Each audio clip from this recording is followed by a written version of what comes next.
chez Vivzo. Ça va? Ouais, très bien. Oh.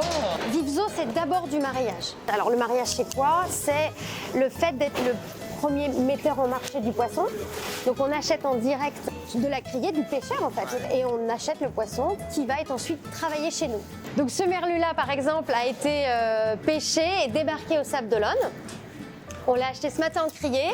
Il est arrivé en début de matinée ici et il est travaillé dans la journée, dans la matinée, pour être ensuite livré dès le lendemain chez le client.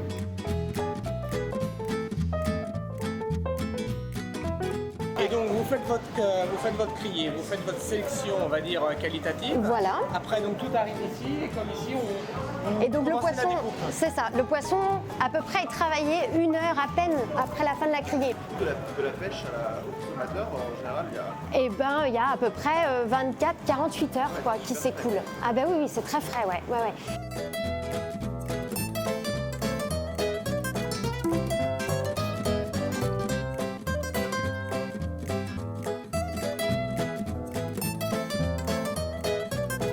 On peut parler de produits de qualité pour un poisson, Ah, des produits de la mer? oui, évidemment. Oui. Ah ben, il y a toutes les qualités. C'est quoi pour toi un produit de qualité? D'abord, c'est un produit qui est frais, qui est travaillé vite, qui est pêché et travaillé dans un délai très court. Voilà, plus on va vite, plus le produit garde ses qualités organoleptiques.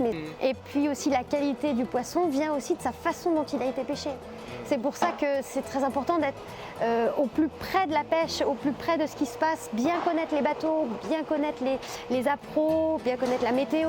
Est-ce que ça a du sens, la pêche locale, dans le sens où le poisson local? Parce que si je comprends bien, le poisson, il y a 48 heures, une semaine, il était en Écosse, et puis après, il est arrivé au Sable d'Olonne, et puis après, il va repartir. Non, au Sable d'Olonne, par exemple, ce qu'on achète, c'est de la criée côtière. C'est du poisson qui est débarqué physiquement par les pêcheurs. Et ces pêcheurs-là ne sont pas allés beaucoup plus loin qu'une trentaine de milles, même pas à 20 000, quoi. Donc voilà, ça reste quand même de la pêche côtière, du produit local. Le poisson n'est pas forcément local, mais la pêche est locale. Voilà, c'est ça.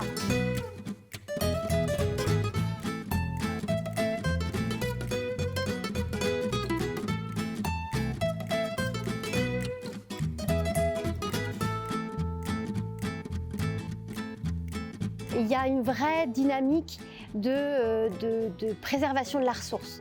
Et c'est vrai qu'on travaille main dans la main avec Pavillon France, par exemple, qui est à la fois aux côtés des pêcheurs comme des marailleurs pour promouvoir la pêche française, la pêche de nos côtes, donc la gestion des ressources avec les fameux quotas qui sont attribués à chaque bateau pour être sûr qu'on ne va pas trop pêcher certaines espèces. Question toute bête, mais ça existe le bio dans le poisson? Dans le poisson d'élevage. Dans le poisson d'élevage. Sinon, le poisson sauvage est bio. Forcément, il est cueilli. Il n'y a pas le choix. Quels sont les poissons emblématiques, on va dire, de nos côtes? De nos côtes, j'aurais envie de parler du merlu. Donc effectivement, c'est une belle espèce qu'on débarque beaucoup au Sable d'Olonne. La sole, pareil, ça c'est vraiment un poisson de nos côtes. Le bar, que tout le monde connaît. Le rouget barbé, qu'est-ce qu'on a? Le lieu jaune. Bon, il y a une multitude d'espèces, il y a beaucoup d'espèces à découvrir.